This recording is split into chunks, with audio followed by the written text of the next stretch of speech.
Today, we're going to discuss a very, very important topic. What was that? Dementia. Actually, I'm going to show you the #1 vitamin deficiency that mimics dementia, okay? Because if you have this idea that you're getting dementia or someone's telling you you're getting dementia, it could be a simple vitamin deficiency, not the actual disease, dementia. And I will point this out. I've talked about it in other videos. The worst thing to do is if your spouse, friend, or family member starts forgetting things, they start having confusions, or they're making all these different mistakes, to remind them of that. But that's actually one way to cause them to make more and more mistakes or forget things. All right, what is the most important vitamin for the brain, okay? And if you're deficient, can create all sorts of cognitive problems. Well, that would be vitamin B12. B12 is from animal products. So if you're not consuming animal products, you probably are going to be deficient unless you take it as a supplement. Now, I will say that B12 is also made by microbes, because I did an evaluation on my wheatgrass juice powder, and it was kind of shocking to find out there was B12 in wheatgrass, because grass doesn't make B12. It's the microbes that were in the grass that made the B12, which is interesting. So you can get B12 from certain microbes. All right, the other cause of a B12 deficiency is that you don't have enough hydrochloric acid in your stomach. Now that happens as we age. It can also happen if you're taking an antacid. You need strong hydrochloric acid to be able to absorb B12. So that's another little thing to be aware of. One symptom of low hydrochloric acid is acid reflux, okay? If that surprises you, you should probably watch that video that I did on that topic after you're done with this one. Now, one other cause of a B12 deficiency would be the side effect of metformin, all right? So when you take metformin, you become deficient in not just B12, but vitamin B1 as well. Now, in the studies in B12, when they gave people B12 with people that already had a deficiency in omega-3 fatty acids, B12 didn't seem to work. But when you have enough of this omega-3 fatty acid called DHA, then B12 worked very, very well. So in other words, you need the omega-3 fatty acid to allow B12 to work. So you need both of these for brain function. Another really common cause of dementia are the side effects from medications, especially antacids, bladder medications for bladder control, sleep aids, antidepressants, medication for anxiety, cholesterol medication, okay, statins, blood pressure medications, corticosteroids, and alcohol.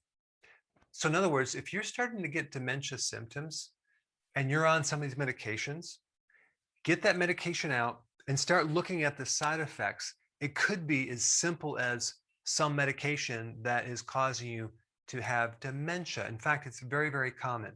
I mean, can you imagine not really evaluating these side effects, right?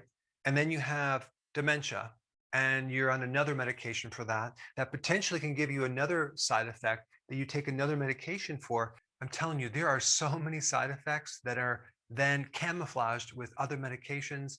And there's no way to know if your symptom is coming from that unless you come off that medication. Of course, check with your doctor. There's several other really important vitamin deficiencies and a mineral deficiency that is related to dementia that you have to be aware of.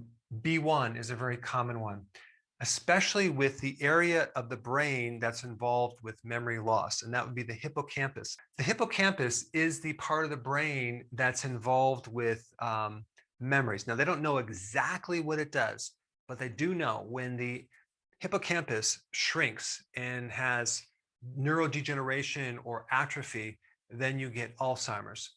And not just a B12 deficiency, but a B1 deficiency can actually create damage of the hippocampus. It can create the same damage as a lack of oxygen, hypoxia.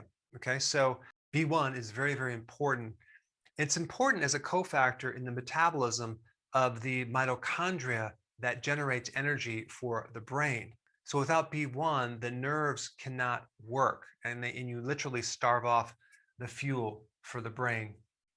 And the number one cause of a B1 deficiency is consuming too much sugar or carbohydrates. You see, the more carbohydrate that you give the brain to run on, the more B1 you need. So the high carb diets increase the demand for B1. And so usually people don't have enough B1. And so that creates more of a deficiency. And now you're left with a situation where your hippocampus starts to suffer. It starts to break down. And then you're having problems with memory, locating things, confusion, coming up with solution to problems. Zinc is another key nutrient involved with hippocampus. If you have a zinc deficiency, you'll have a tendency to develop amyloid plaquing in the brain, which you see in Alzheimer's. Now, how do you become zinc deficient? Probably also because you're consuming too much sugar or carbs, but also something called phytic acid. Phytic acid is in the grains, it's in the breads, it's in the pasta, it's in the crackers. So that phytic acid blocks zinc, which can then cause these symptoms right here. So zinc is another important nutrient. And then we have vitamin D, okay? If you're deficient in vitamin D, which most of the population is deficient, you can go from a mild form of dementia to a severe form of dementia a lot faster. So vitamin D slows the process of developing damage in your brain. And of course, vitamin D comes from the sun. It's very difficult to get it from the food, but it's in fatty fish, dairy, it's in cod liver oil. It's also in mushrooms, but not to a large degree. So if you have signs and symptoms of dementia, this is what I would recommend, okay? I would recommend getting on a keto diet immediately, okay? The healthy version with fasting, because out of all the things that you can do, running the brain on ketones would be the best thing you could do, because it'll bypass the damage in the hippocampus and feed the neurons directly from a different way and actually help slow down this degeneration. Number two, fish, fatty fish and seafood, okay? Seafood will give you the zinc. It will also give you the omega-3 fatty acids, DHA, but also fatty fish like salmon will also give you both of those nutrients, as well as vitamin D. Red meat for B12, another important thing. But if you're deficient in B12, red meat will give you all you need. Now, this other thing with the stomach, if your stomach acids are not strong enough, this is a really good remedy. It's called betaine hydrochloride. You want to take like 5 of these right before you have a meal. And that will slowly start building up the acid in the stomach, as well as the absorption of B12. So this is a really good plan if you're starting to get this symptom of, what is that? Dementia. Now, if you haven't seen my video on B12, that would be the next video to watch. I put it up right here, check it out.